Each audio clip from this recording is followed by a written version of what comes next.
Start surfing responsibly with StartPage, the world's most private search engine.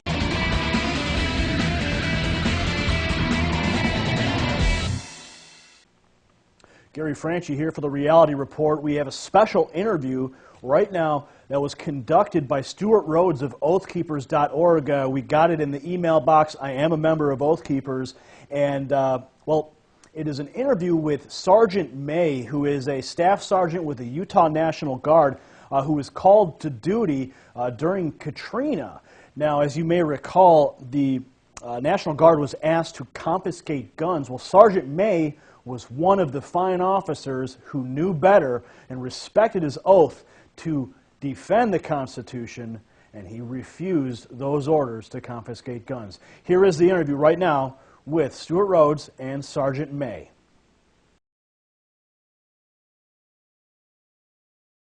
Well, when we got to Katrina, we were actually down in the southwestern part of the state, down in more of a rural area, and there, of course, were rumors and things that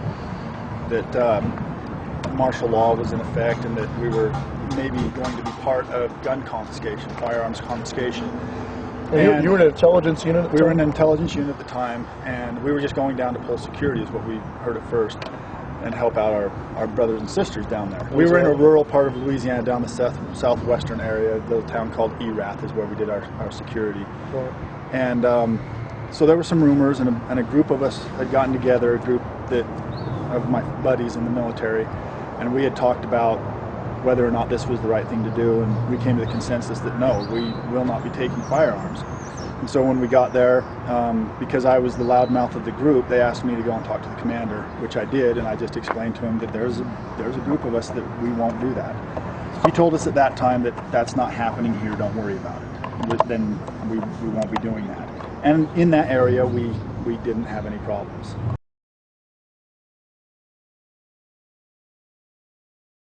Yeah, it was interesting. The first night we got there, it ran into these folks.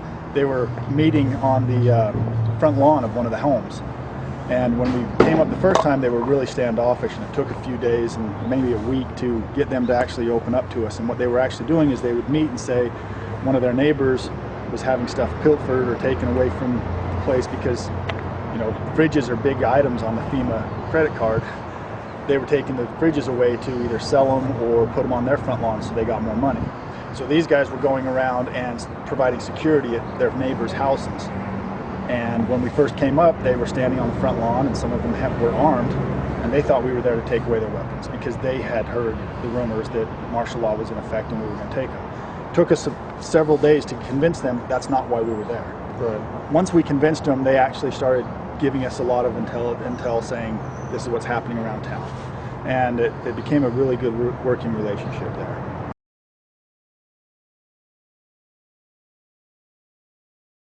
$20 to $30, half the town probably. Yeah, it was a really small town. It was a third to half the town probably of the adult males.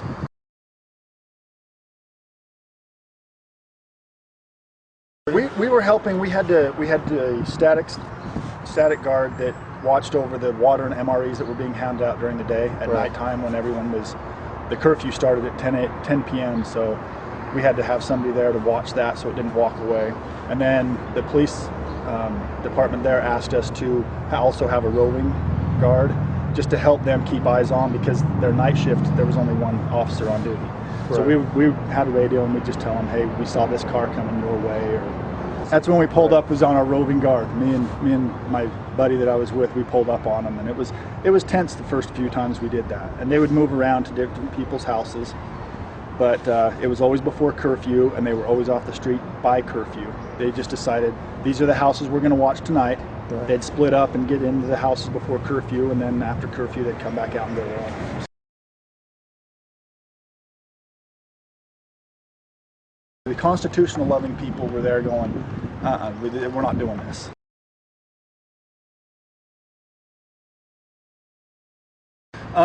When it was all said and done, by the time I went to talk to the commander about it, it was more than half the company. It was a large percentage.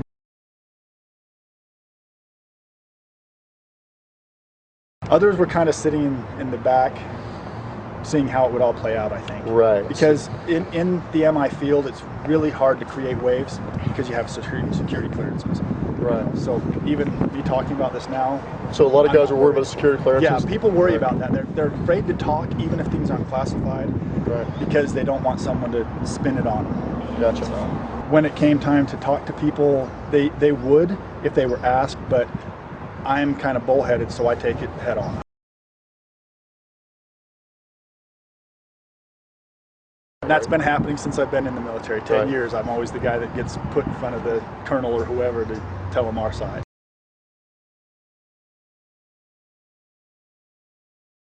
We're not going to be doing that. Don't worry about it. That's not our mission.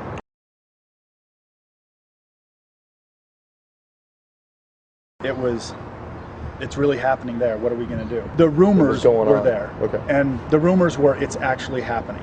Right. And so without actual intelligence, because we weren't collecting it ourselves, we didn't know. It was rumored that it was happening.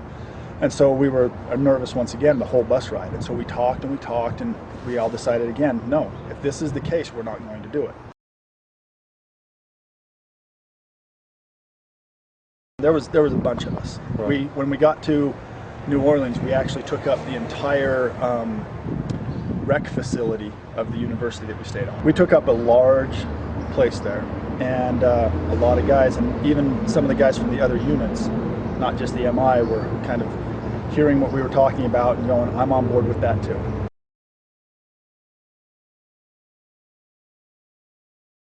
Well, we had a formation, and they were trying to dispel rumors, and they said, we know there's a rumor of martial law and weapons confiscation.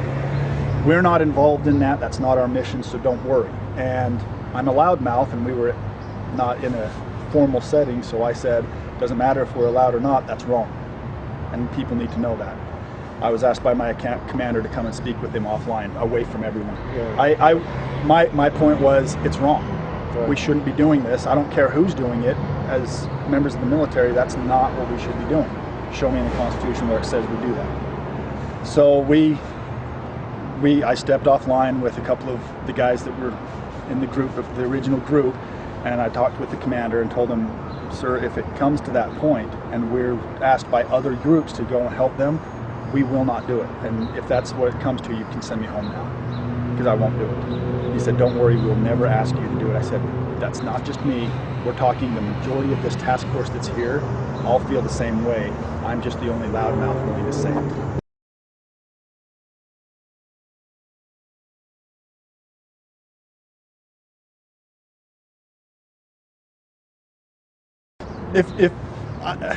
I don't think it was all my fault. I think I was just the loudest person. Right. I always am.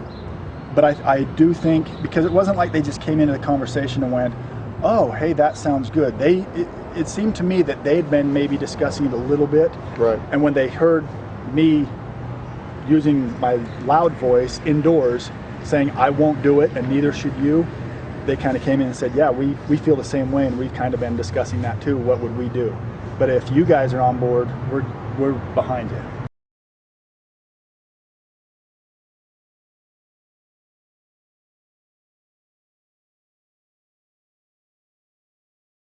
He kind of, you know, being in his position, I can see where it would be difficult. But he said, you know, because Big Army was there, 82nd Airborne was there. 82nd was there in the French Quarter. He says, you know, Big Army, and when he said Big Army, I kind of perked up and went, whoa, why? Why are they even here? And we'd heard reports that they were going to be there, but we thought, why are we using active duty soldiers here? That's not their job. They only know one thing. This is the job of the National Guard. That's, you know, and it was a volunteer mission. And I remember telling my employer at the time, this is what I joined up to do. I joined up to help my fellow citizens. That's why I went National Guard and not active duty. I would have loved to have seen the world and been somewhere every 3 years. I joined up the National Guard because that's my job, is to go and help my brothers and sisters when there's instances like this. Sergeant May is a shining example of what we need in the military. People who think, people who look at their orders before they just go ahead and blindly follow. Now, we respect the military. We respect the armed forces. We know what hard job they have. But when orders come down that they must confiscate weapons, that is a direct violation of the United States Constitution and a direct violation of their oath of enlistment. Sergeant May, our hats are off to you. Thank you for disobeying that order and being, again, a shining example to all.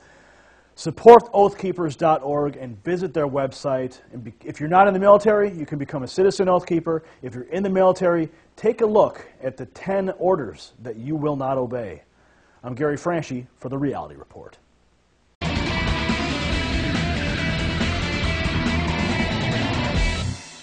Start surfing responsibly with Start Page, the world's most private search engine.